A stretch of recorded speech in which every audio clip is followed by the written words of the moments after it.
So, guys, I want to show you my face. You'll see my lips from the turmeric are turmeric color, and my face is swollen on this side. So, I wanted to show you guys that so you can see. They're targeting the temples again. I'm gonna go over some things that they're concerned about. They're very upset that I chose to repeat what they're saying out loud to you folks. And they said I'm going to defend myself. I don't have to. I think you guys realize the reason I'm doing it. It matches up with what's happening in the world. They said that I would apologize to them. I'll never apologize to them. They said that they're the ones who knew this was happening to other people and didn't help those people or even let us know this was possible. So they said they were trying to do this to me so that I could understand what's been happening to me all my life, that I've always had this happen to me. Um, in what they're saying to me to get me upset, which is the ultimate setup, I feel like this. I'm so cold. The room is cold, but the cold is good for me. It really reduces the inflammation. That's something that I want you guys to know. What they're trying to do is get me upset, and I think that's probably how this worked on other people because a lot of their people were discredited. And I say their people because I feel like they use it on each other more than they would on me. It's harder on me because we're not close. They said that, oh, they thought that these people were close to me. They knew they weren't, which is why it would work. It wouldn't work on someone close to you who cares about you. And I think part of what they're doing is trying to discredit people who say, these are gang stalkers. These aren't my relatives. These are gang stalkers. These aren't my friends. These are gang stalkers. These aren't, the people close to me. That's a way of discrediting people by saying, no, that's your wife or that's your husband or that's your best friend. No, it isn't. Anyone who could do this to someone else isn't.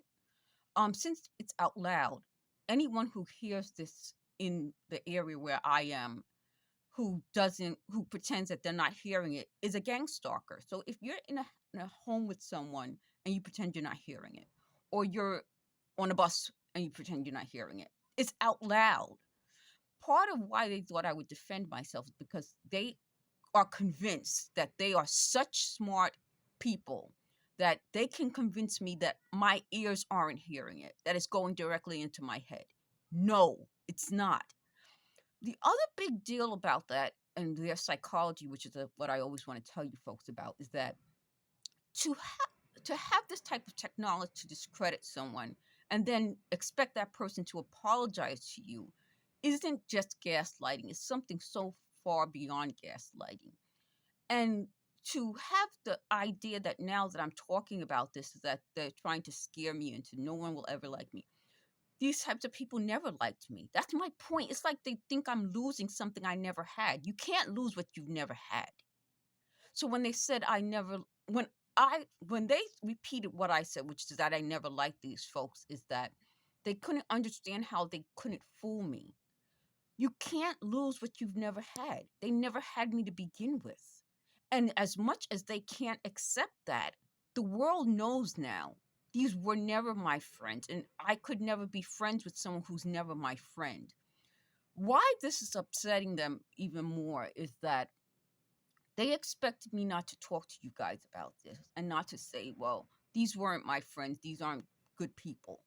Is because they wanted me to suck you folks in so that you could then fall prey to them. And I use the word prey because it works in this situation. These are people who prey upon people. They preyed upon me. So when they keep saying to me that I fell for their preying upon me, if you're talking about a child, of course, children, I think in some ways we think children can perceive things, but they can't understand the level. This technology is hard for an adult to understand. I'm 51, and it's hard for me to understand. I can't even understand how people could do this to someone they claim to care about. Yet they don't understand why words are just words. I think actions speak louder than words. And I know I think used that at a different time, but that's a saying that I grew up with and a lot of you are probably familiar with. Actions speak louder than words. If you can be offended by a word, thanks for policing speech, folks, and they don't like freedom of speech because that means we can tell. That's why they don't want freedom of speech and why they seem to keep worrying and dwelling on what's being said as opposed to what's being done. Because if you can focus and shift everyone's attention to words, oh, you can't say that word, that's a bad word, then you can do whatever you want because at least you're not talking, you're staying silent. And that's what these type of people wanted. They wanted this to remain silent, secretive, a private group. I'm not part of them. They said they thought I would be. I'll never be like them. And to me, for them to say I'm not like them is the biggest compliment they've ever given me. Thank you for watching.